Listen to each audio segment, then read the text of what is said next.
So again, a warm welcome to everyone for one more episode of Fauji Talks.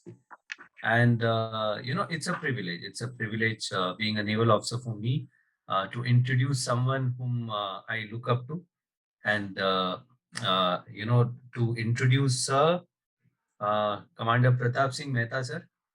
And he's a mind transformation coach, a professional speaker, a professional speaker rather, an author, above all, an Indian Navy veteran. So he's today a performance enhancer with over 40 years of experience. He works with ambitious entrepreneurs, both men and women. He teaches them the modalities to enhance their mind power, and that is what the focus of today's talk will also be. So a lot of storytelling. Sir is a professional storyteller also. I have heard sir, I have heard sir's interview also, and trust me, born and bred in Udaipur, Commander Mehta spent his formative years in Rajasthan and now lives in Mumbai with his family after retirement from Navy in 1994. So he's an alumnus of INA, Indian Naval Academy. So I can always say that it's a privilege uh, for me being alumni of INA, and he's also graduate. After that, he did his studies from Defense Services Staff College, postgraduate in management studies. So Commander Mehta sir is both a mariner and an aviator in the Indian Navy. And sir has authored a wonderful book, a coffee table book, Rajputana Chronicles, Guns and Glories, the 1,000-year story of the Bachawat clan. His childhood fascination with the story of his ancestors led him to do extensive research for this book. And in his own word, what will we all be? What will we be all if not for our ancestors?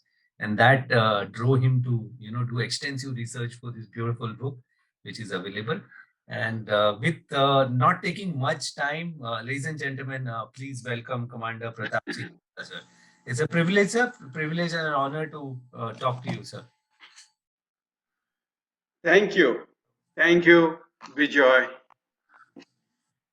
So, just to give you a background, sir, a lot of youngsters are there, and probably once this video goes on YouTube in the 4G talks, so it will reach another thousands of students. A lot of them eagerly waiting to hear this conversation.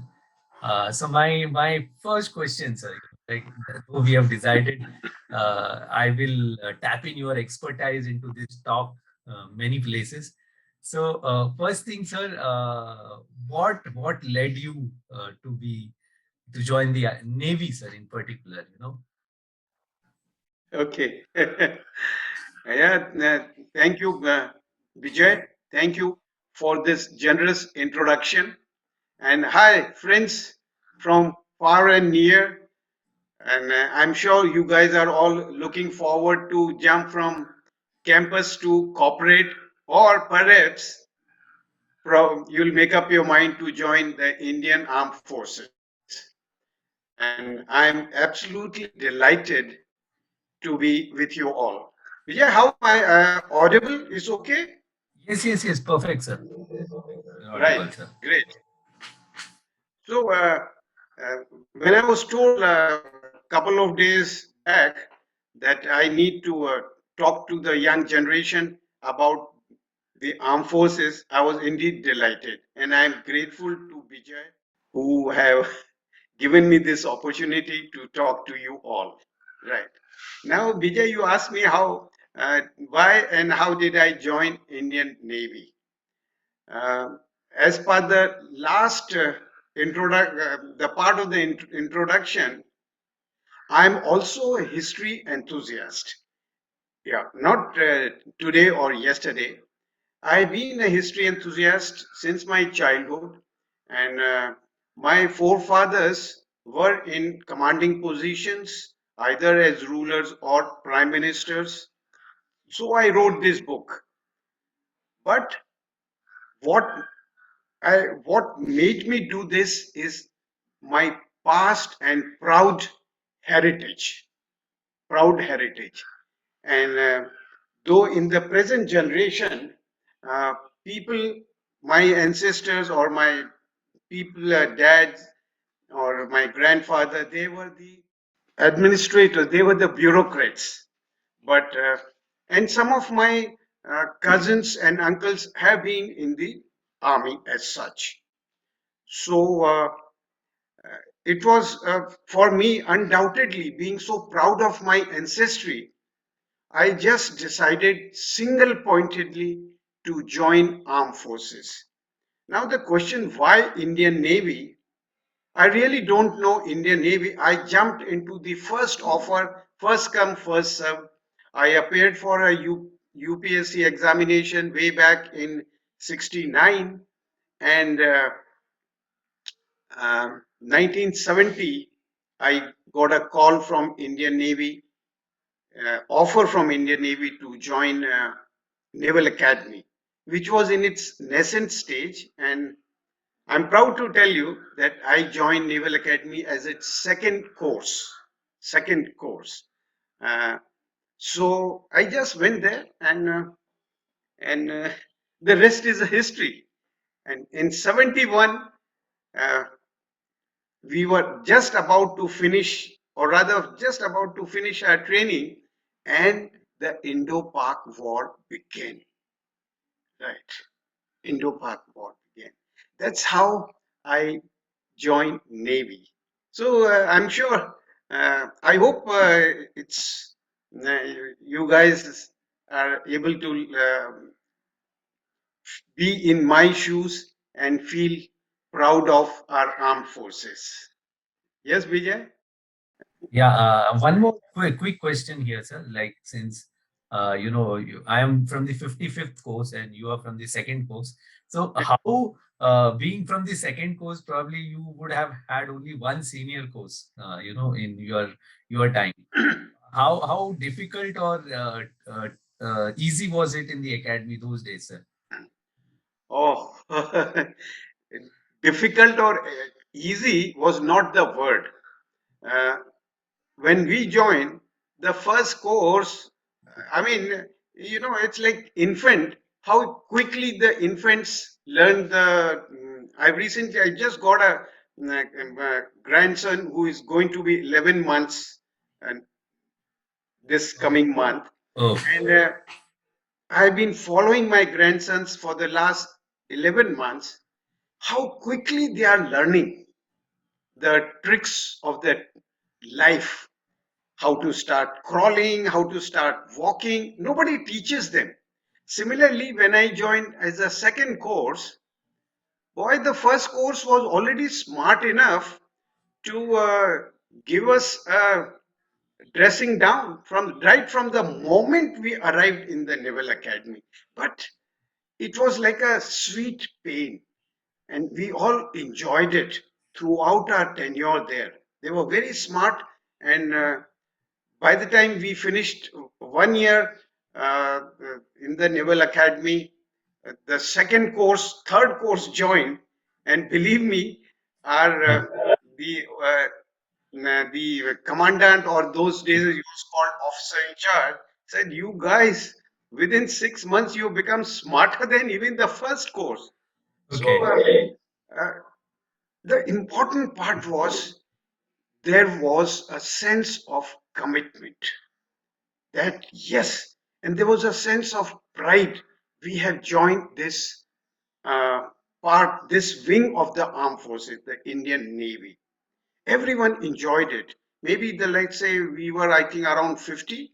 Out of 50, maybe there were two or three they joined by default, really, and but within 2 months they were sent home.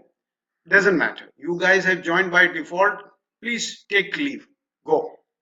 But believe me, 40 of us passed out after 1 year from the Naval Academy without fail. Everyone enjoyed the joy and the sorrow, the pain and the comforts and the joy, everything, every bit, we enjoyed it.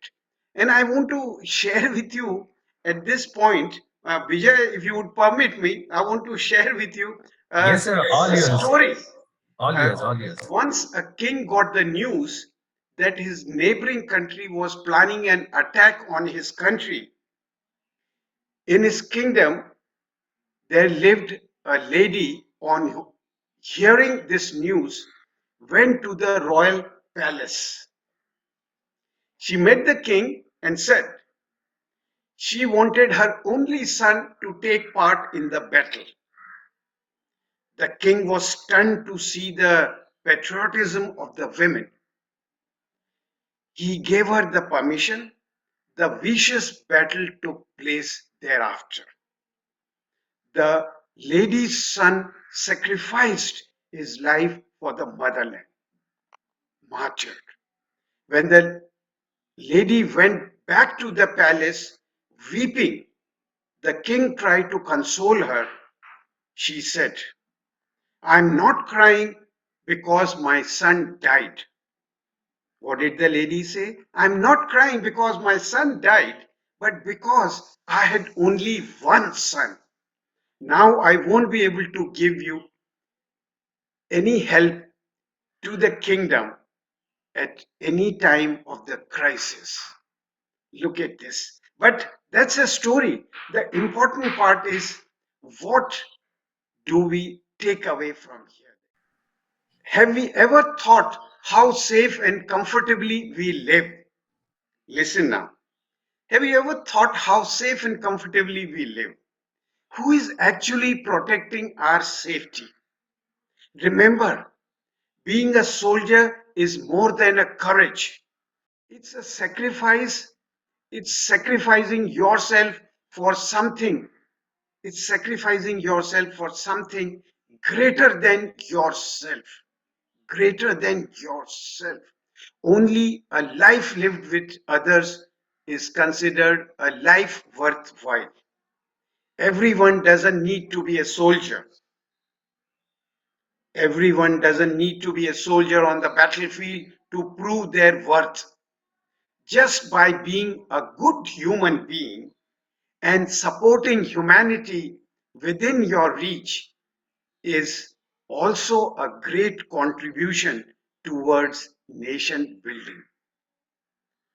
So, friends, at the end of the day, no matter who you are, how much money you have, you only need 6 by 6 space on this Mother Earth.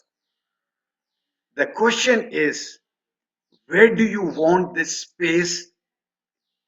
The question is, where do you want this space? In the hearts and blessings of the people? Or I leave it to your judgment. I leave it to your judgment. So, friends, this is a small story I wanted to share with you. Being soldier is not that something very great, but the takeaway, the thought, the intention behind is you learn to be a greater human being. My next question would be, from straight away from the academy, that was the time of 1970-71 when the things were not that great, sir. And every one of us have read. I was not born that time. I'm a 76 born. So when and many of them, though they are much younger in 2000s and 2000. So how was the entire scenario, sir? Everyone knows that Navy made a huge difference in that war. So you are a war veteran and you were there in one of those. So how was the entire scenario? And you being a very young officer, if I remember, you were a midshipman or a sub-lieutenant, one of those, sir. So how was the scenario then, sir?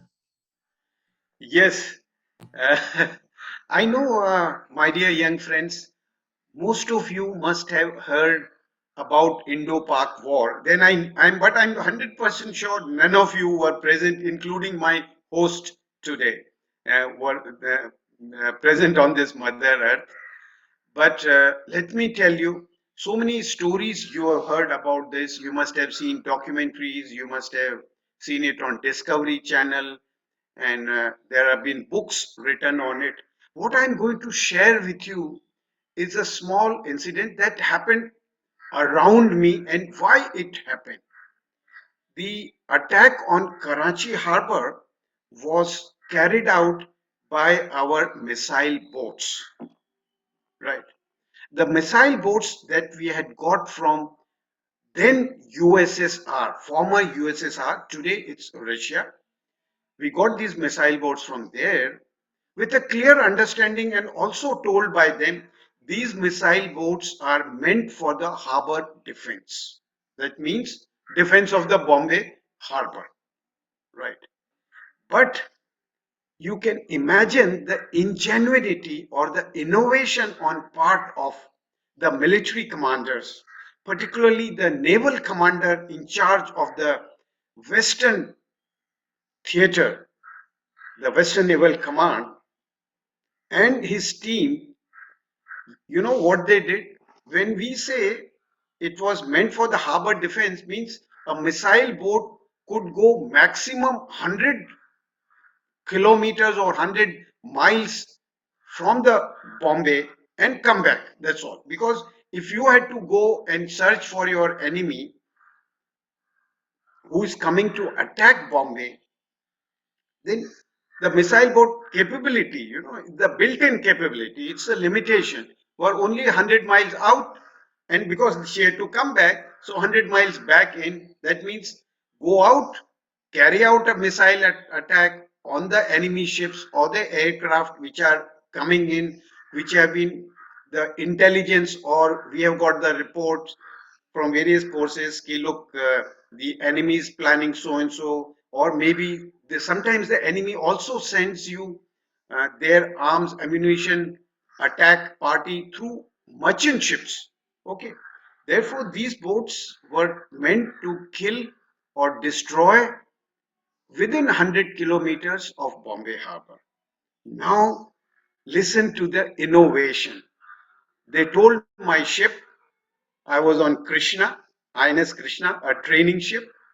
They said, and not only me, there were a couple of more ships, but I'm talking about the ship that I was in. We said, tow the missile boat. Means we took the missile boats in a tow behind us. So missile boat doesn't have to use any of our fuel. Going and coming back, it means fuel. That's it, right? So I hope you're getting it, Bijay. So we towed the missile boats right up to 100 kilometers from Karachi harbor.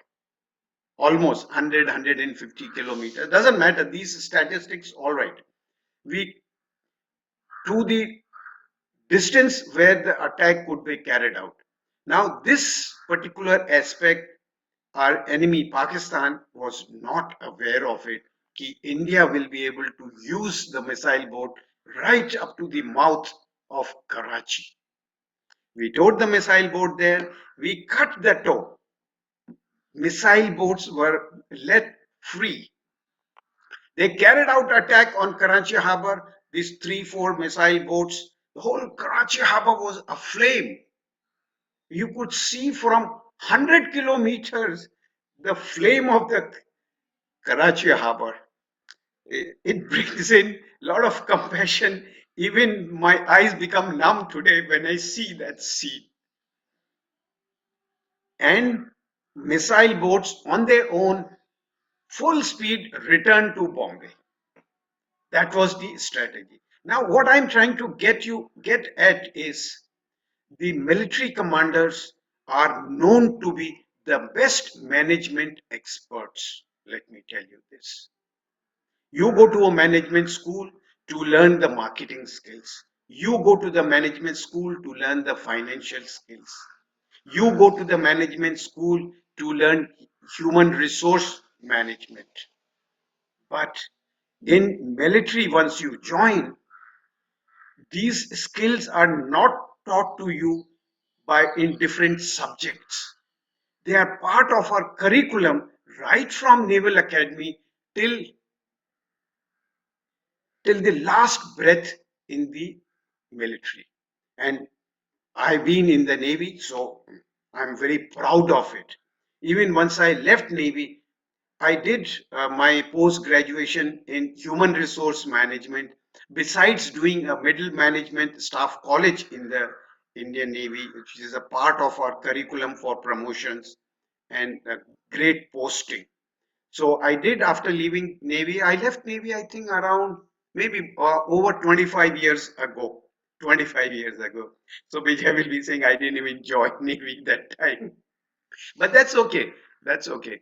And first thing I did was in the civil world, the first thing people ask you, have you got a degree? Have you got a certification for anything and everything? Okay. So I said, let me do a post graduation in human resource management because I was already a postgraduate of defense strategy from then Madras University. So I was able to do this post graduation in management studies, the human resources, which gave me definitely it adds to your value, but uh, you won't believe it. I did it from NMI's that's in the Jew in Bombay, and I'm proud to tell you, having sailed during those days when I was doing it, I was sailing in the merchant ships, and I was coming back, and I appeared for the examination, and proud to tell you, I came second among 2,000 students who were regularly attending classes. I had practical knowledge of 25 years in the Indian Navy. This is what armed forces provide you. This is what you become a complete man, woman, both. So please, I'm not prejudiced against anyone in particular. You become a complete person. You become a management expert. You become a strategy expert. You are good at negotiations. You are good at communications. Okay. Great experience in my naval career of 25 years. I was a specialist in aviation. I flew helicopters. I commanded a surveillance squadron of fixed wing aircraft in Port Blair. That was one of my last appointments, right? And the surveillance area was almost whole of Bay of Bengal, huge area, and over 600 islands of Andaman and Nicobar group. 600 islands. And idea was the whole philosophy was to carry out surveillance of Bay of Bengal to prevent or give a forehand information about anybody trying to poach, encroach upon our islands, or trying to build up some other military activities or defense or constructive activities in any of those islands. You can't keep monitoring 600 islands every day. You can't put a video camera. I'm talking about early 90s. So this squadron was meant to continuously keep a surveillance over Bay of Bengal, right? So But fascination, sir. Why did you choose for aviation? Any thoughts or any stories behind that? yes, uh, I was always keen to fly, keen to be a flying, right? And the first place I joined was Indian Air Force uh, in uh, for the flying training in way back in '69. I did almost 9 to 10 months of flying in the Indian Air Force as a trainee cadet. But the training in Indian Air Force is one of the toughest pilots training in the world. If you are a pilot of the Indian Air Force, or even for that matter, pilot of Indian Navy, you are one of the best pilots, cream of the aviation. But somehow the other, I couldn't make the grade over there of being the Air Force standard. Air Force standard. So I was suspended from there, but in academics, I was one of the toppers there. So the information went back from to Ministry of Defense, and they said this cadet Pratap Mehta is not to be lost. He should, because anywhere he goes, and I'm proud to know this later on, after 15, 20 years, someone told me from the files of Defense Ministry, it was a noting that please send him, give him immediately an offer to join Navy.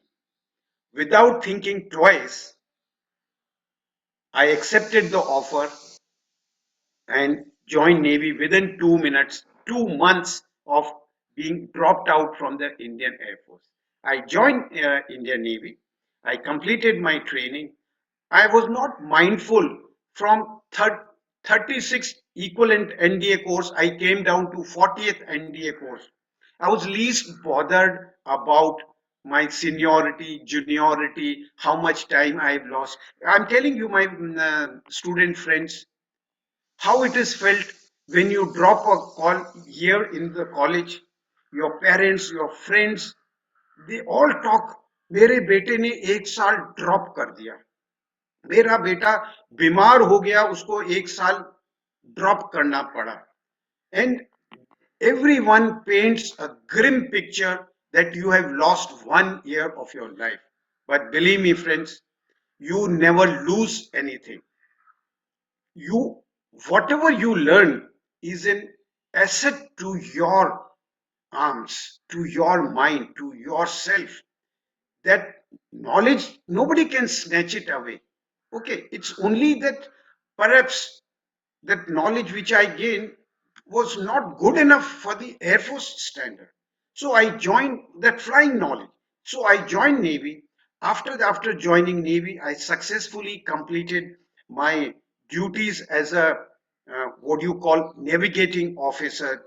Navigating officer means a person who takes the ship, learns uh, from place A to place B. Let's say a ship has to go from Bombay to Dubai, then the ship, that passage is called navigation. It's not simple.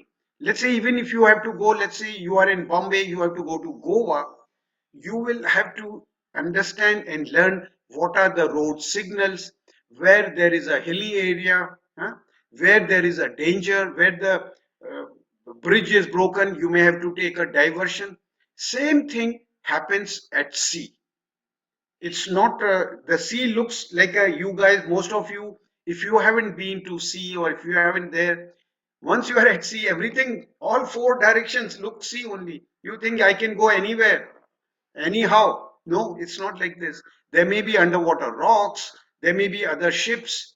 Also, there are no roads, so the two ships in the high seas can collide by wrong navigation. Therefore, the first thing I was given the training. Everybody who joins Navy is trained to be a navigator, who is a deck officer, executive officer that they say. And later on, once you little grow, little 6 7 months, have you done your basic navigation training? Then you are given a choice for a specialization. Means some people go for gunnery, that is, they learn the art of missile, everything about guns, everything about the missiles. There are people who decide to go for ASW, that is anti-submarine warfare. They are taught everything about the detection equipment underwater and about the weapons, how to kill and hunt and kill a submarine. There are people who go for communication specialization. They are expert in communication. That means they know how to use various equipment. They know when to put a jammer, when to deceive or mislead an enemy by the communication skills. And if there is an enemy communication, they know how to code and encode whatever they are passing, that the communication. Similarly, Navy also has two more specialization. One is aviation. So all naval helicopters and aircrafts which are flying from the aircraft carrier, they are flown by the aviators, for which the aviators, the flying aviators are of two types. One is the pilot, Second is called observer. Observer is commonly known as navigator in Air Force. But the role of observer in the Indian Navy is as important as pilot. He's just not the only navigator. Navigator is his basic training, but observer is, you can say, airborne tactical operator. Means he's the one, he sits in the aircraft, whether it's helicopter or a surveillance aircraft, carries out search of enemy submarine.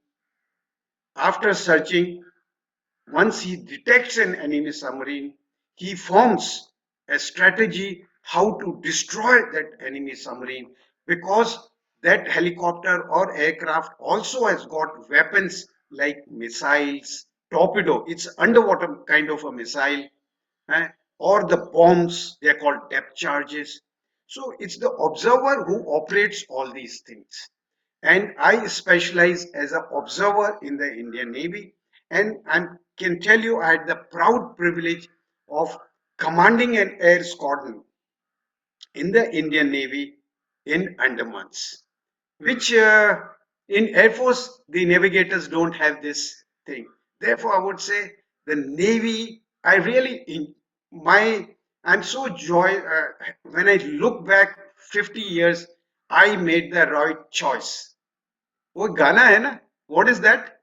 Baby, it's the right choice. So I made the right choice. And because I knew the girls like men in white uniform in Bombay.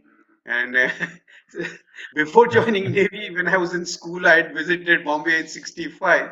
And that was the first time I learned some girls talking here and there in some get together in St. Xavier's College, where we stayed for overnight. uh, the men in uniform are bloody good here. They all used to envy the people in white uniform.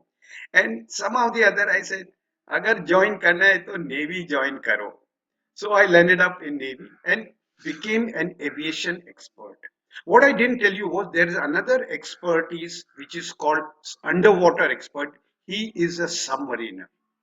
So Navy has got all three dimensions: air, surface, and underwater.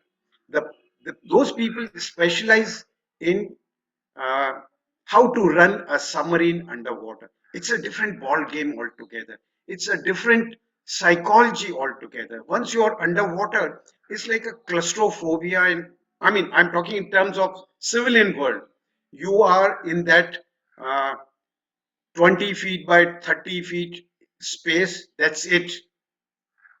And the submarine remains underwater for days together, right? You don't have an opportunity to have bath and all. Those are luxury. I'll have bath after 1 month, But that's a joy, that's a privilege each one of us have got.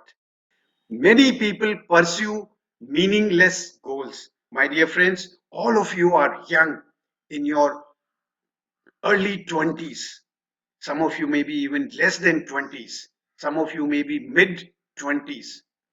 If you have to pursue it, pursue a purposeful goal. Pursue a purposeful goal which has a meaning. Don't just trying to catch a car like a dog. No, pursue a purposeful goal in your life. And having said that, joining armed forces is not a must. Being a good human being is above everything else. And armed forces make you a good human being. You don't have to go around chasing different certifications for doing this course or doing that course, doing a psychology in self-development, cognitive psychology. Nowadays, there's something called spiritual psychology. Actually, I nowadays share spiritual psychology for the last 20 years. Then people do some wellness course, somebody does a leadership course, somebody does a go and you do a management course. But do whatever you love to do it. Make sure it is meaningful. Okay. And it makes you a better human being. Friends, thank you very much. Bijay, and Pranay. Thank you for giving me this opportunity to talk to my young friends. All of you are amazing. I consider to be a great honor, and I'm humbled by the few words mentioned by Bijay. Thank you so much.